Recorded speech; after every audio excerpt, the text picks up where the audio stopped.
கண்ணிவெளி கிழங்கு போடுறதுக்கு தண்ணி பத்தாதுன்னு சொல்லிட்டு வெயிட் பண்ணிகிட்டே இருந்து கடைசியில் கிழங்கு எல்லாமே வந்து முளைக்க ஆரம்பிச்சிருச்சுங்க.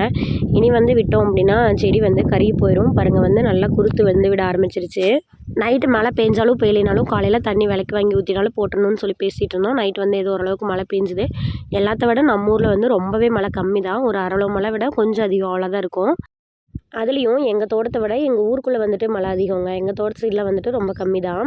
இப்போ வந்து கண்ணுவெளி காட்டுக்குள்ளே நல்லாவே ஈரம் இருந்தது. காலையில் நேரமே 6 மணிக்கெல்லாம் போய் ஆளுகளை வந்து கூட்டிகிட்டு வந்து இப்போ வந்து கிழங்கு வந்து எடுத்து வச்சுட்ருக்கோம். கிழங்கு வந்து எல்லாமே குருத்து விட்டனால மெதுவாக ஒன்றொன்னா பார்த்து தான் வந்து எடுத்து வைக்கணும். குருத்து விடாமல் இருந்தது அப்படின்னா நம்ம வாட்டுக்கு வந்து எடுத்து வைக்கலாம், ஒன்றும் பண்ணாது. அது ஏற்கனவே முளைச்சி வந்துட்டனால அது உடஞ்சிருச்சு அப்படின்னா அந்த செடி வந்து வேஸ்ட்டு தான். அடுத்த வருஷம் தான் முளைக்கும். இந்த வருஷம் வந்து அந்த செடி வந்து முளைச்சி வராது மறுபடியும்.